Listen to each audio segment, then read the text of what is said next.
ఆయుష్కాలమంతా. ఇజ్రాయేలు ప్రజలు ఐగుప్తు దేశం నుంచి విడిపించబడిన తర్వాత ఎర్ర సముద్రం దగ్గరికి వచ్చారు. అప్పుడు మోషే దేవునికి మొరపెట్టినప్పుడు దేవుడు ఎర్ర సముద్రమును పాయలు చేశాడు.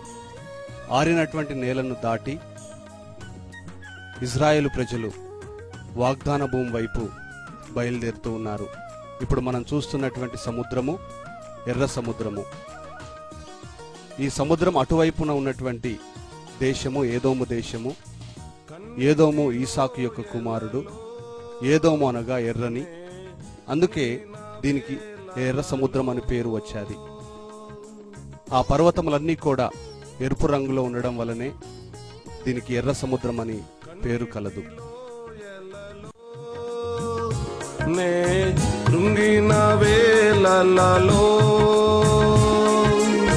నింగిని చీల్చి వర్షము పంపి నింపెను నా హృదయం.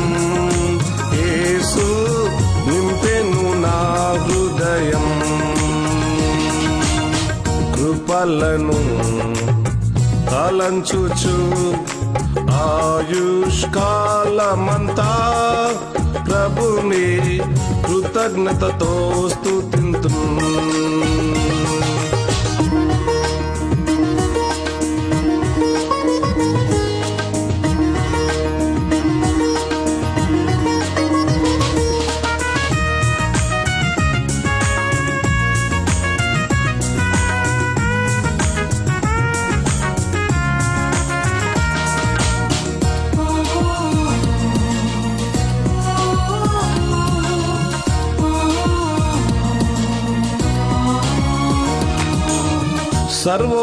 సర్వోన్నతుడైనా నా దేవునితో చేరి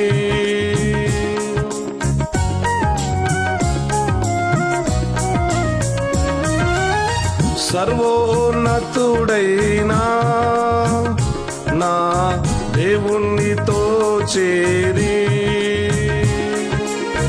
సతతము తన కృప వెల్లడి చేయా స్తుతులతో నింపెన్. ఇలలో స్తుతులతో నింపెన్. కృపలను తలంచుచు ఆయుష్కాలమంతా ప్రభుని కృతజ్ఞతతో స్తుతింతును.